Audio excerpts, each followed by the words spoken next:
Salut les makers, CrazyDoob avec aujourd'hui une petite vidéo pour vous expliquer comment remplacer une diode laser, donc format TO18, hein, les diodes laser qui sont utilisées dans la plupart des pointeurs qu'on peut trouver dans le commerce, donc de bonne puissance déjà, hein, 1 à 2 watts. Quand je dis bonne puissance, c'est relatif bien sûr. La plupart des découpeuses laser aussi vont utiliser ce genre de LED. Après vous avez un format juste au-dessus, de mémoire le TO9. Le format reste le même mais c'est juste un petit peu plus gros. Donc, dans un premier temps, faire très attention à l'électricité statique. Vous allez voir que moi je manipule la diode à la main, mais voilà, j'ai touché. D'ailleurs, en fait, pendant tout le temps que je travaille, j'ai l'orteil qui est posé sur le plot de terre d'une multiprise, en fait, hein, voilà, pour vider l'électricité statique. Les professionnels, eux, utilisent un bracelet antistatique, c'est vrai que c'est encore mieux. Voilà, mais ce qu'il faut, c'est faire très attention à ça. Voilà, toucher une prise de terre en général, ça résout le problème. J'en suis à ma quatrième, cinquième diode, j'en ai jamais cramé une encore par électricité statique. Donc on commence par dessouder l'ancienne diode. Si vous n'en aviez pas encore, ben c'est pas grave, hein, ça fonctionnera aussi pour une diode de neuve hein, qui a jamais été montée. Voilà, donc on démonte l'ancienne, comme je disais.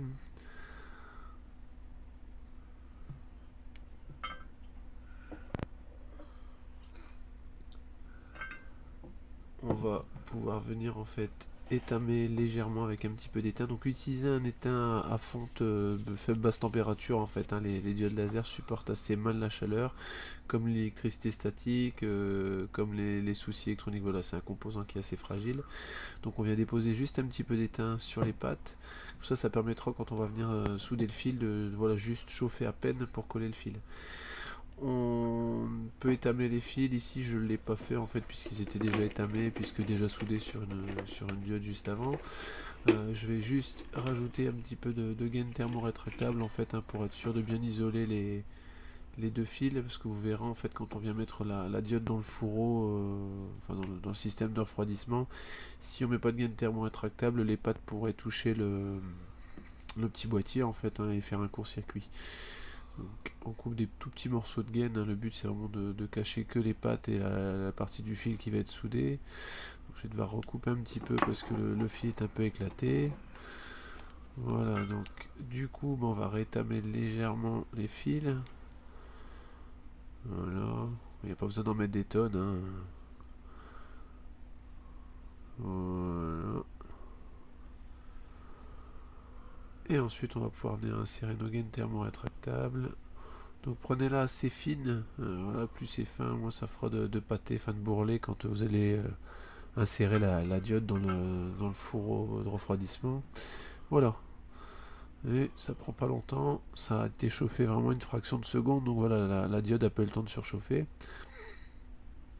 Je vais essayer de faire un gros plan, comme ça on verra un petit peu aussi le sens de raccordement. Je vous montre le petit schéma en même temps, comme ça vous voyez un petit peu comment c'est raccordé.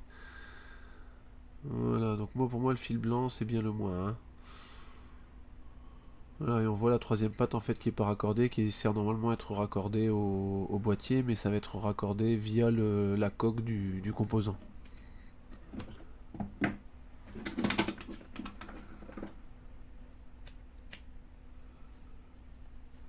Voilà, un petit coup de briquet sur la gaine thermorétractable.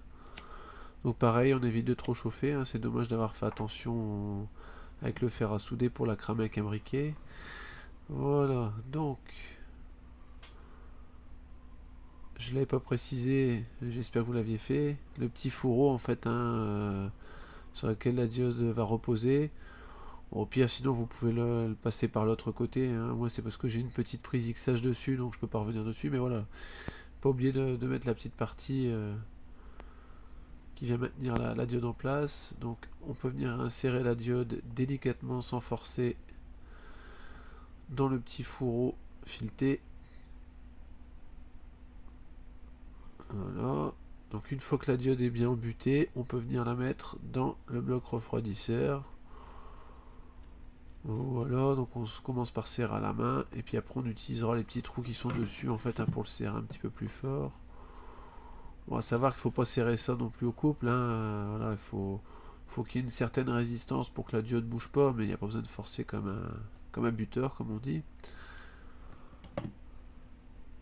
Voilà, et on a bien la diode qui est en place dans le fond de son logement.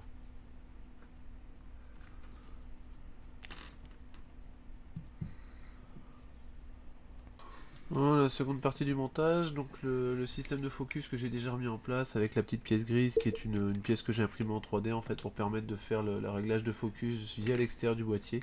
Le boîtier d'origine n'est pas très bien conçu, donc il y a un petit ressort et la petite lentille à mettre en place. Faites attention à toujours prendre des petites lentilles en verre, parce que la lentille en plastique à partir d'un watt elle va fondre. Voilà, donc on monte le petit manchon en laiton dans le bloc refroidisseur. Une petite bride de fabrication maison, puisque de base il m'avait pas fourni la petite bride, en fait c'est une cosse que j'ai réutilisée, j'ai mis une petite vis. Voilà.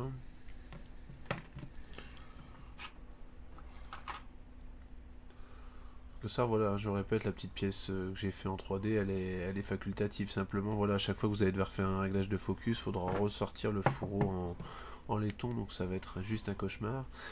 Là, je retends un petit peu la cosse, hein, ouais, on voit bien la forme, parce que elle était un petit peu détendue. Voilà.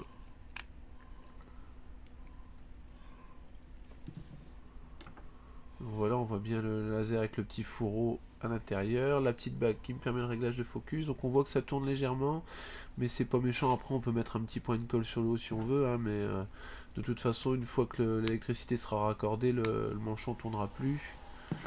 Voilà, on resserre un petit peu, ah bah ouais, juste en serrant ça suffit. Voilà.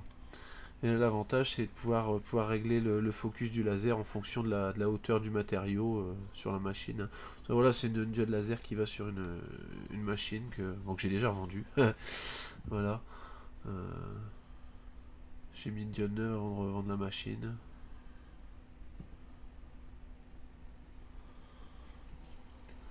On va savoir que j'ai remplacé récemment aussi une diode laser de watts sur une autre machine que j'ai revendue. Bah, c'était d'ailleurs mon gros projet graveuse CNC. Je suis passé à un modèle 3D Burner, donc ouais, j'ai fait un petit peu le tri sur les projets que je pouvais avoir. Donc on va venir refixer le petit ventilateur, donc avec les petites entretoises en nylon. Enfin je dis du nylon, j'en sais rien.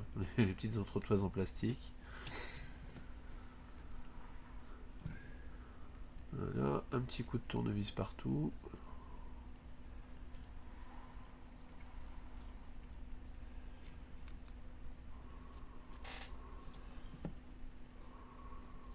Voilà.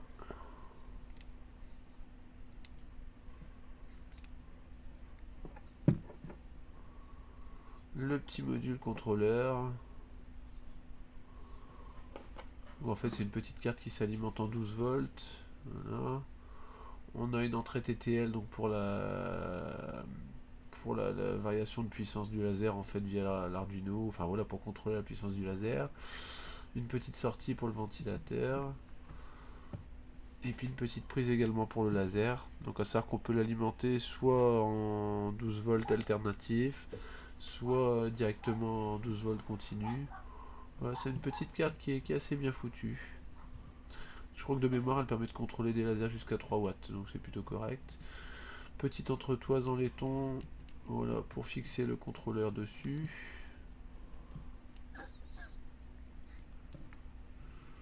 Puis deux petites vis pour le bloquer en place.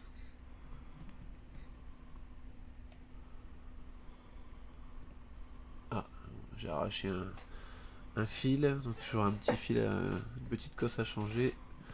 Le connecteur XH, mais bon, c'est pas méchant.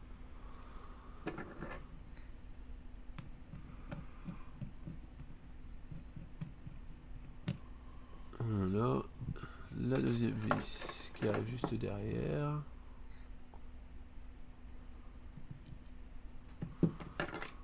Voilà.